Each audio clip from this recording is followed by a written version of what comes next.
I'm Francisca Kakra-Force, and let's get started.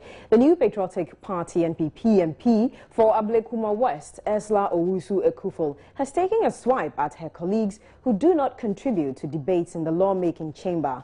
The assertive human rights activist and lawyer categorically says some members of parliament are making up the numbers because they do not add to any discourse in the House. The outspoken lawmaker said on Joy FM's personality profile all these on Thursday. I don't know why people kill themselves to get there and spend all these inordinate amounts of money to get there. It's just an avenue to serve. If you want to work, yes, there's a lot of work there for those who want to work. Quite a number of people there, and I'm sure my colleagues will murder me when I say it, but yes, I'll say it. Quite a number of people there are just along for the ride. And we could be doing so much more than we are doing. I think the institution itself needs to assert its authority, and I've said so on several platforms and will continue to say so. But we also contribute to the weakness and ineffectiveness of our legislature. You don't think some of your colleagues are working enough? A fair number of them are working. Some aren't working. There's some who've never spoken in the entire time in there. There's some who make up the numbers, and I'm sure that's the case with every profession, not just parliamentarians. And it's like having a club. The people who really make the organization function are the core, right? And the others around make up the numbers. We mirror our society. We're no different from the general society. How many people really work in any society in which you find? Well, Madame Esla Owusu-Ekuful joins us on the phone right now. Good afternoon to you, and thank you very much for joining us. First question is, why are you saying this? Because we know that a lot of the work by MPs goes on at the committee level. So is that a fair comment? Absolutely. A fair bit of the work of, and let me say good afternoon to your listeners. Fair bit of the work of Parliament is done at the committee level. And it's not just speaking on the floor of the House that constitutes work. But my comment wasn't related just to work on the floor of the House. And I think you do need a program, more time for us to discuss this issue, because I feel very passionate about it. I think the legislature is being deliberately weakened by several factors, including some being the caliber of the... Hello, Esla. Hello, Esla. Hello? Yes, carry on, please. Yes. The high turnover rate of MPs also weak. The capacity we need to get the knowledge and the experience that we need to be as effective as we could be. There are a whole number of issues contributing to the weakening of the personnel and the institutions of Parliament. And so, yes, you need time to be able to build up your capacity. You need time and instruction to be able to know how to do your work as a legislator. Unfortunately, every 4 years, about half of the MPs we have are checked out, and a fresh lot are brought in, who need that same time to build up their capacity. Just when they're beginning to understand how the institution works and to contribute, they're replaced by another fresh lot. So all this contributes to the ineffectiveness of the legislature. And I think we need to have this conversation. How do we ensure that the second arm of government acts in the manner in which the Constitution, the premise of our Constitution, envisaged it to enrich our democracy? Parliament is weak. It's not just Esla saying it, but study after study after study has revealed that. And so instead of merely restating the obvious, let us move to the and start doing something about strengthening the legislature. Otherwise, you are a tripod with one leg shortened or broken. You can't put anything on it. So far, in the estimation of the workings of the executive, the judiciary, and the legislature, I think that the legislature is the weakest part of this tripod, and something needs to be done. Esla, can you kindly share with us some of these MPs who you've seen not contributing on the floor of Parliament? Oh, I'm not going to name anybody's name. I'm not going to do that. If you want to know who, and it is not everybody who catch the eye of the Speaker. So for first-term MPs, we are at a distinct disadvantage. But thankfully, because we are so many in the House, those who want to speak, sometimes will get the opportunity to speak. And so it's a bigger argument I am making. It's not just about contributions on the floor of Parliament. It is about equipping our legislators so that they can do the work that we all want them to do as effectively and efficiently. Esla, kindly let me butt in here. You have over 230 MPs. Isn't it realistically very difficult to catch the eye of the Speaker? Absolutely. That is why I'm saying that my comment here isn't just related to speaking on the floor of Parliament. It is related to the weakness of the legislature as a whole. And it is not all the 275 who will be in the chamber at every sitting. So it is practically impossible to find everyone being there, apart from the ceremonial occasions which finds all of us there. But let us widen the argument. Let us look beyond merely speaking on the floor of Parliament. What can we do to make the legislature as assertive as it ought to be? So and that's a question I'd like to put to you. That's a question I'd like to put to you. Then we need time. Because fortunately or unfortunately, I wrote my dissertation on the oversight responsibilities of the legislature. But our Parliament has existed for some time now, and our Parliament has existed for some time now. Many believe that it's growing weaker and weaker. So what will time change? It is not just a question of time. It is about growing the institution. One of the points that I found out when I was doing my research for my dissertation is, as I've noted earlier, the high turnover rate of MPs. The current legislature, about half of all the members of Parliament are first-time MPs. That's not too good, because it means about half of all the MPs there have not had any experience of parliamentary practice and are now having to learn. We've just been 2.5 years on the job. Some are quick learners, some are slow learners. And so the rate of learning would be just... Hello, Esla. Institutional support.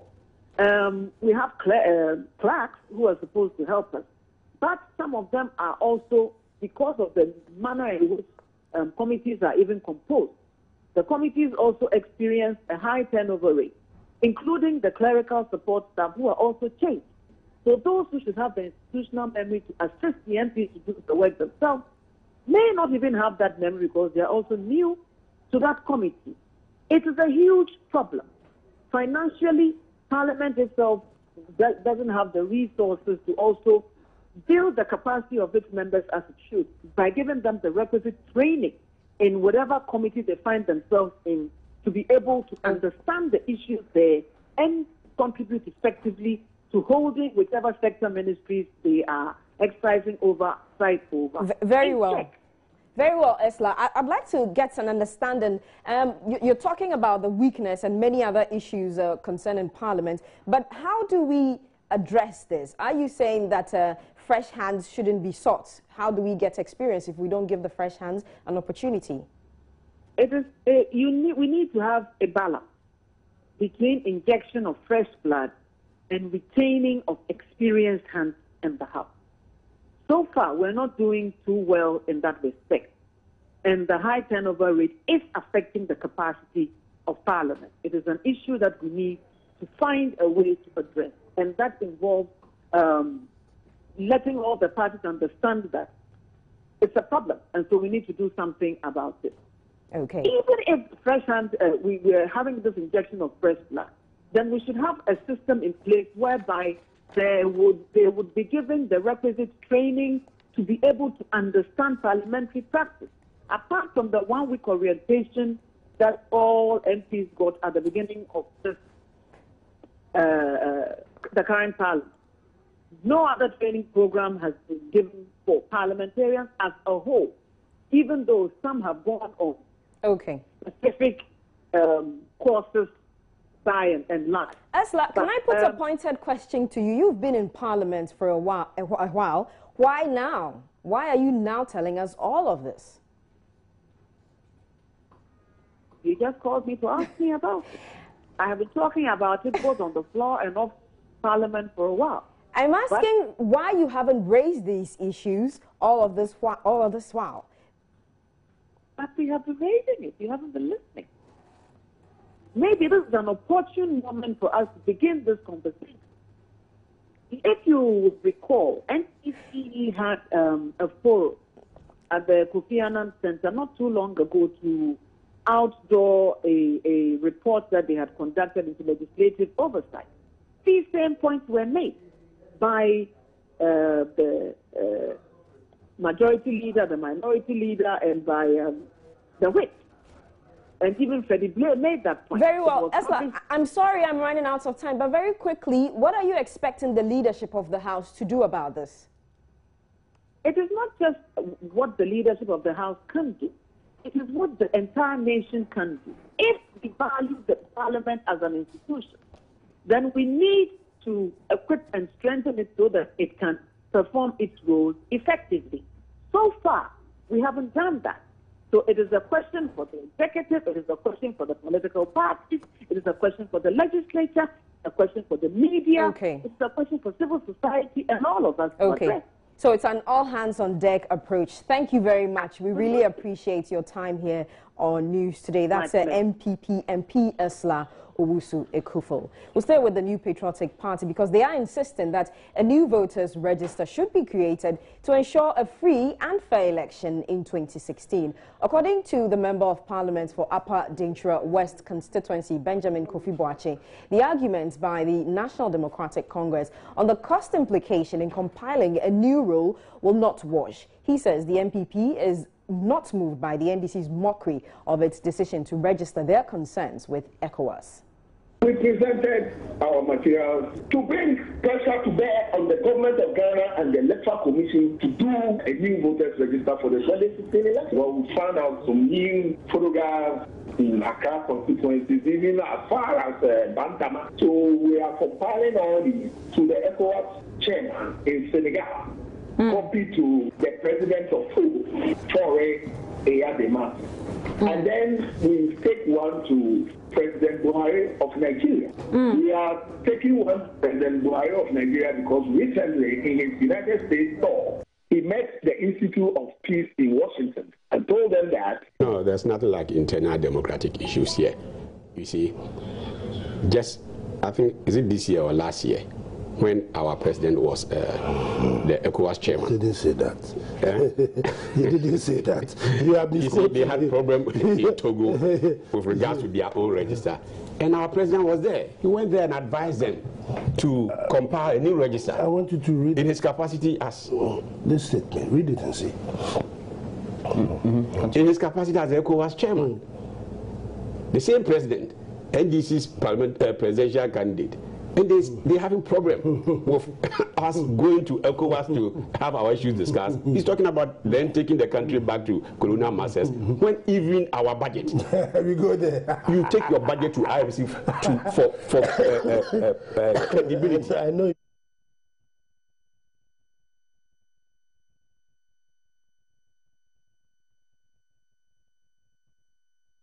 The Greater Accra chairman of the National Democratic Congress says the unemployment situation in the country could be what is attracting many more people to Parliament. Mr. Adik Koka, however, adds that there is no straitjacket on who can go to Parliament. He, however, advises his party not to completely throw away experienced hands. Mr. Koka explains people must wait for their time because a frequent change of hands could lead to a breakdown of the system. He was speaking with Roland Walker on the AM show. US. The nation opened yesterday and it will end on the 10th of September.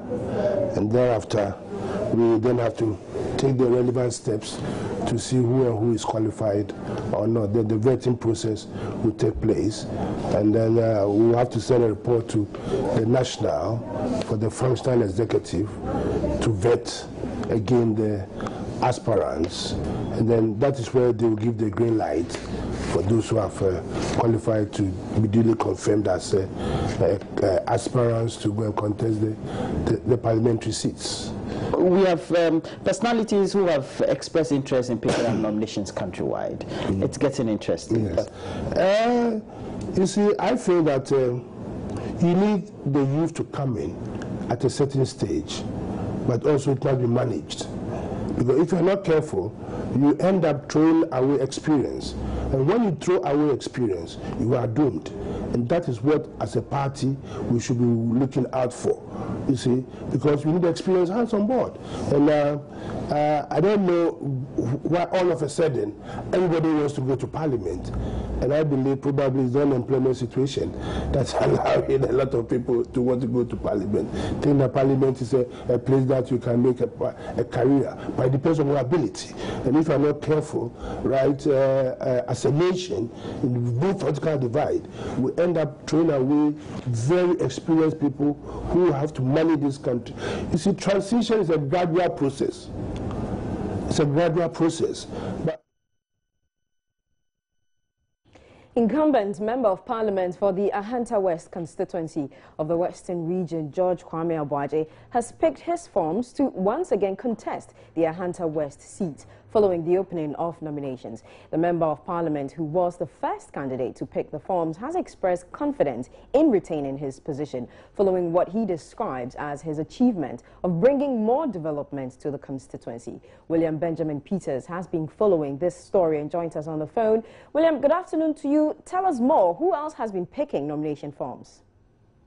Yes, Francisca, currently as we speak, the incumbent MP is the only person who has picked his forms. But so many names are coming up, a lot of big wigs. We are hearing a lot of big wigs. Who are we hearing? Also, we heard the name of the ambassador, Ghana's ambassador to India, that is Samuel P. Ali. Will also pick this form. Unfortunately, currently he's not in the country. But yesterday, we had some youth from the constituency, that is Ahanta West, who call themselves Concerned Youth for Ahanta West, saying they would like the ambassador to also contest the seat. So they will go and pick the form on his behalf. So currently we are waiting them to also go and pick the form so that we can know the others that will join the race. Okay, that's William Benjamin Peters. We will be going back to him later to get the latest. But this is still Joy News Today with me, Francisca Kakra-Forsen. We'll take a quick break. We'll bring you more stories when we come back.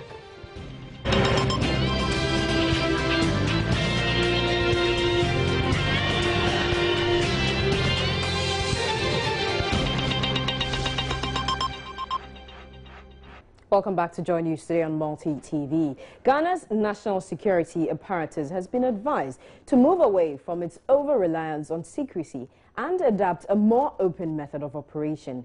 Speaking on Joy News Desk, security consultant Ebenezer Budukumsen said the traditional approach of secrecy in national security operations has its downsides in an era where citizens have several means at their disposal to find information. His comments come on the back of revelations by the National Security Coordinator Yao Donko that apart from Nazir Norte Alima, who came to the media's attention this week, two other persons of Ghanaian origin had joined the Islamic State. According to Mr. Budukumsen, although he does not support calls for a media truce on reporting ISIS-related stories, journalists should make it a national priority not to sensationalize the reports.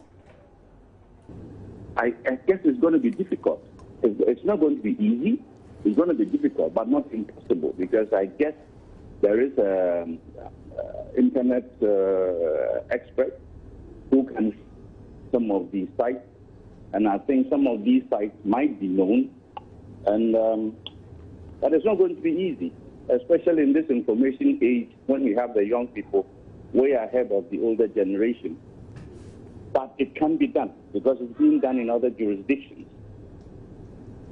Now, a lot of people have been very much afraid after this case came out, this news came out that some Ghanaians have joined this terrorist group. Now, how do these individual choices to join the ISIS affect Ghana as a country?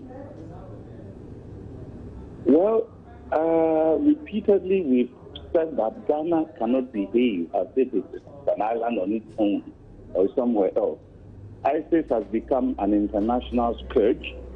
And because of the IT platform and the IT savvy of the younger generation, they have wiped almost a captive market or an easy market or way, a very effective way of getting to their target. So we can't isolate ourselves. We are part of the system. And I remember some time ago on Joy TV or something, we made mention of this particular threat that we have people sending emails and all sorts of things from as far away as Turkey to some targets in Ghana, and our security agencies were supposed to hook onto it and not rather maybe say that it is one-off thing or downplay it.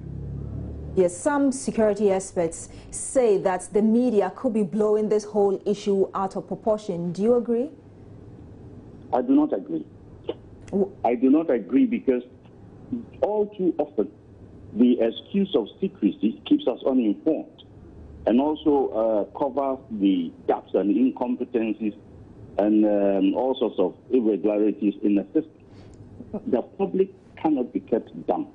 We should be made aware the threat in our midst so that we can, even as parents and citizens, try to contribute to the security system.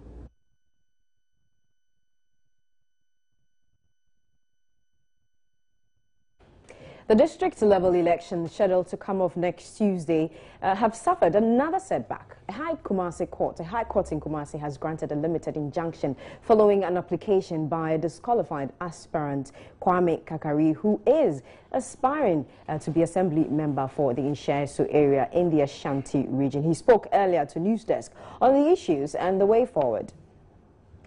When we were filling the form, each one of us were asked to be truthful, to complete the form and tell exactly what he or she is about, with your qualification. I put teaching as my profession or occupation. But when the notice of pool came, the professional qualification they put there for me as an occupation was electrical, while he was journalist.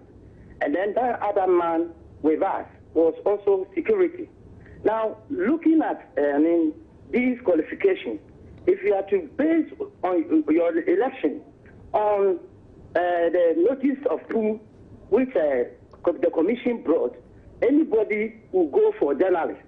So in this case, it seems that he fraudulently won this election, and that is what I didn't agree. And I went into his qualification or background, which I was told and got to know that he himself, the diploma and the journalism that he claimed to be, is false.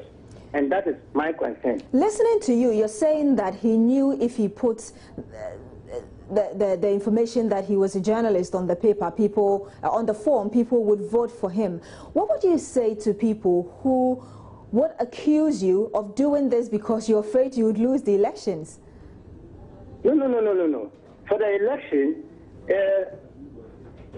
all the indication on the ground prove that actually I am going to win. But my case is that he must be truthful. He must be, somebody who should be trustworthy to hold a public office. And we've been trying to reach the EC's Regional Director, Paul Boateng, on the phone, but he says he's not ready to speak to us now. When we do get him, we will bring him to you.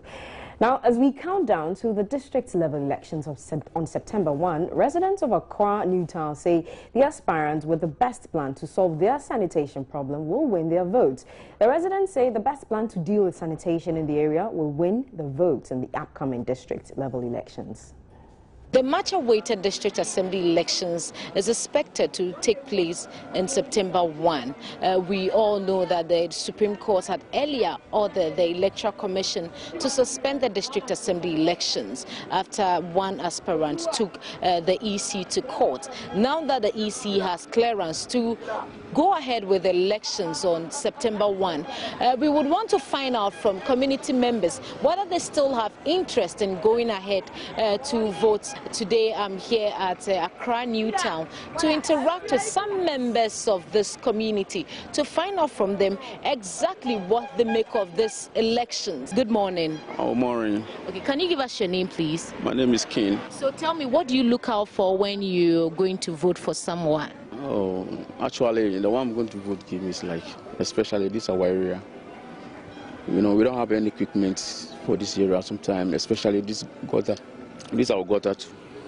The gutter is not having any sloping, always the poor water, dirty things inside, toilets, everything they put inside the gutter. So the only thing, the only person I can vote give maybe if he come to the power, who can support the area boys to do the cleaning every day. So you want someone who can support the area with the equipment during the cleanup exercise? Very good. But is this something you often do here? Oh, actually, the old assemblyman who left is the one sometimes you organize once in a while. And after that she left, we don't have anybody to organize those things. So we hope that maybe the one we vote give maybe will come to. Maybe he will help us to do that job. But this area is a mosquito-prone area, in which we need somebody who, when he comes to, when he become what we call as assemblyman, some of us will advise him to do such things which the old men were doing before, to continue. So you want someone, your key focus in this area is sanitation? Sanitation, yeah, it's sanitation. And somebody who can, help the young men to get some petty jobs doing. Yeah, because the assembly have some plan for those things. So if he can go through those areas and find get the youth job and so forth. So I think that's why we want to vote for. Let's now get the latest updates in business.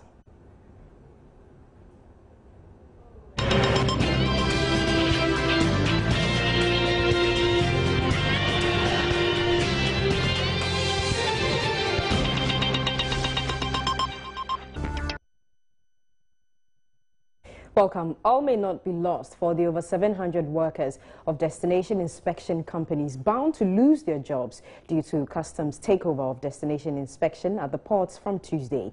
Government says it will create some job opportunities for them. The workers called on government to integrate them into any of the institutions that would be operating the single window scheme at the ports. Deputy Trade and Industry Minister Murtala Mohammed says government is exploring several options to meet such expectations. Of people are going to lose their jobs.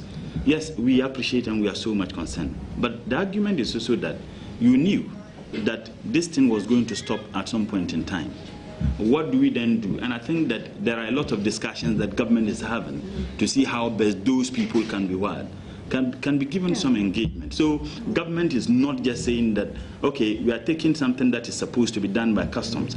So those you engage, go home. Government is particularly concerned, and something is being done to see how best those people can indeed be created some opportunity, such that they can't all go home. You know. But of course, we also need to do something. A lot of jobs would have also been created now, because customs has also even increased the number of people they will recruit, and we're also looking at the revenue that we were denied as a nation. If we generate more revenue, job opportunities can also be created, you know, for a lot of those people who unfortunately would. But government is particularly concerned about that.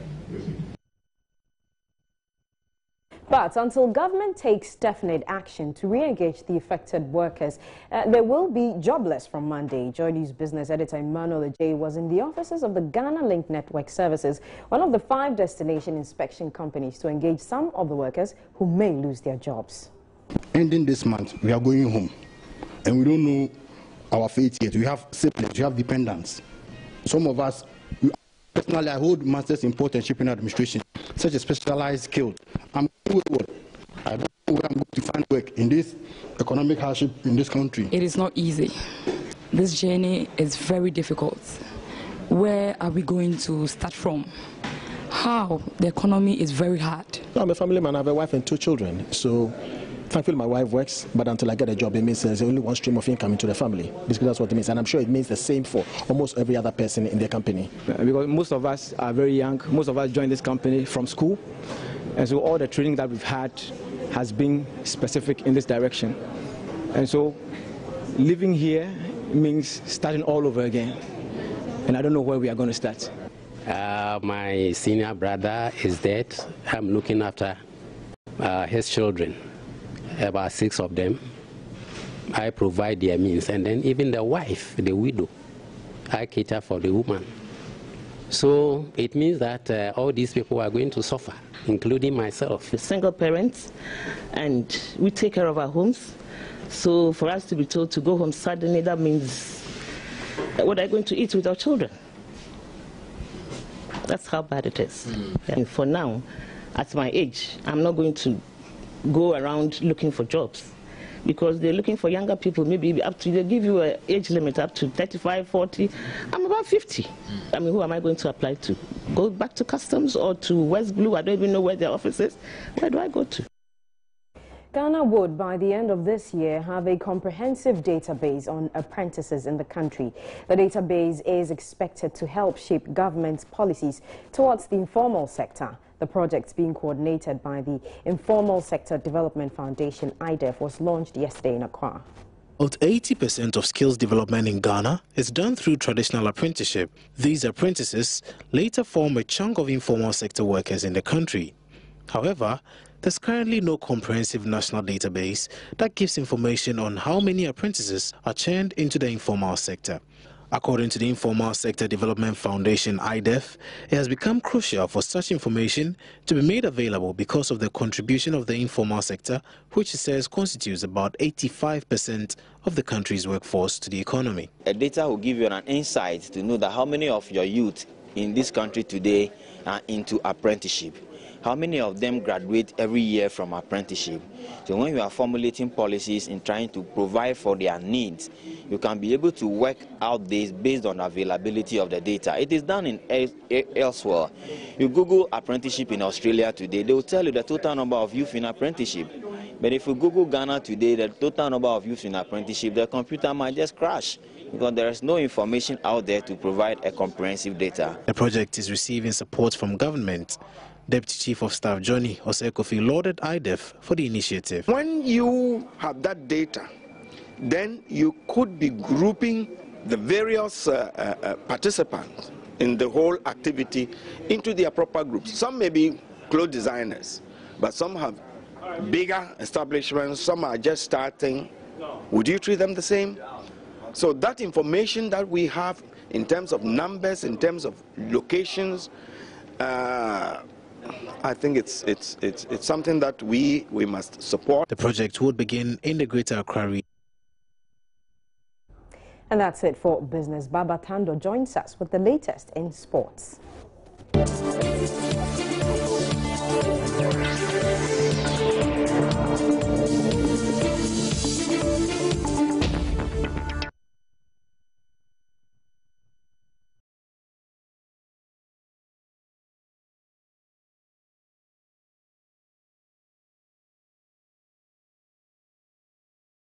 Yes, I'll get the latest details in the world of entertainment with Gladys Osei-Oredu. Hi, Franca. How are you? I'm well, and you? I'm good. It's Friday.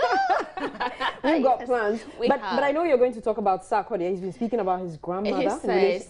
His latest album, Mary, is actually dedicated to his grandmother. It was inspired by her, but unfortunately he could not get it out in time till she passed on. But he's still inspired by the fact that his grandmother loved hip-hop very much, but rather preferred live. Live music then. Yeah, live music. So if he could do hip-hop live, that's beautiful. Can he do that? Well, let's talk the details and see if he can actually do that. So award-winning rapper Sarkodie says his Mary album is dedicated to his grandmom, who loved hip-hop very much.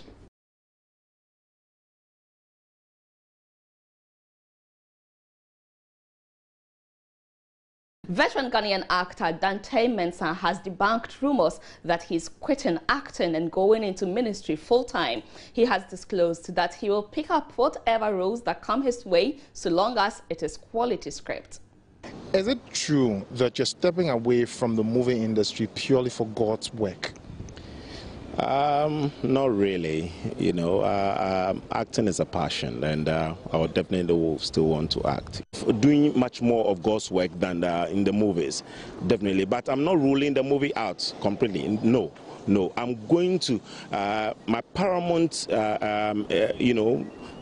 issue is going to be based on God's work, and that is what I'm going to do solely. If the movie comes in, fine, I will do, and I'll be very selective as the kind of role I play. I wouldn't just go in for any role as I've been doing. Okay, so if you get a role which has nothing to do with spreading the word of God, that's okay. There's so many indiscipline in our society. If there are movies that has to do with addressing indiscipline in our society, why not? Why don't I go for it? You know, Christianity, is it the book of John chapter 4 verse 24, it says that God is a spirit, and they who worship him must worship him in truth. Underline that word, in truth and in spirit. It's not about just going to church. It's not about just, worshiping. And God needs you to worship him in truth and in spirit. Up-and-coming musician Rich is set to take the music industry by storm with his 12-track High Life album. He reveals that his album will set the new pace for high life music in Ghana. We've seen high life quality music, we've seen quality high life, we've seen lots of your colleagues, the names you mentioned, making big impacts. What kind of impact do you think you can make to, overtake them? There's a proverb goes like this. I don't know if I can speak to you. Please. Say, "Onyame eboade noguso boade." So, which literally means God is still creating. God has created, and He's still creating. And He always, in His wonders, doing things. Yeah. So, as for me myself, I believe in what I've been putting out there, talking about my latest as Nshoma. Yeah. I won't talk much about it. Okay. As a fan or Ghanaians or worldwide, you should go on YouTube, the social media, that's the internet, to download Rich latest album by Nshoma. You listen for yourself. You have the entire album on YouTube, on the internet? Yes, please. Let me be sure how danceable it is. I hear. I will do one of the latest two for you. It's called Ghana Ma. I'm not a rapper though, but I featured one new rapper on it, so I'll do the rap and still do my singing part as well. It goes like this. I'll say, "Me peoba ni mu duru ni kwa twitwa ni tuye duru ti say gifty auntie. Me nyo no na minyante fatekora me manage ni sa fi say ni hu ni fi. Ya berefi we you ko wachi. Enyo na me hwehwe. Me hia celebrity and ita eskin. Onyame abo de. Enye ka wa na wo sha anka me de wo sene. Ekuya dance wo Metro TV mama wo dan wo ka so what's a wompe? What got a pension? Any if a biche, say what basodia, if you say why if Nana Anamo, me pay news can, me tete to sell Hinimobon, Ampa, Jaiwom, in few be an Yawagana, and Merbu Misochaka said DNG, did they rush me like a PDD? Well, Franca, I no comment. No, I have a question. It looks like you were having fun. What else? I didn't have any choice but to enjoy whatever was happening at that moment. But honestly, did you enjoy it? Have you heard Kweku Brinsam's track? No. It's something else. So you did enjoy it? It is something else. I'll play that to you very soon. Okay, that's Gladys Osei Oredu with entertainment news. Coming up next is international news.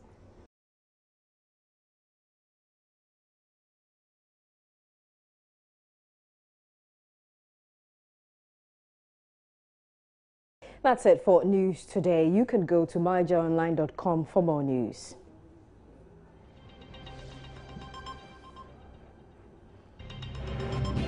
I'm Francesca Kakra Forson. Thank you very much for your company and do have a great weekend.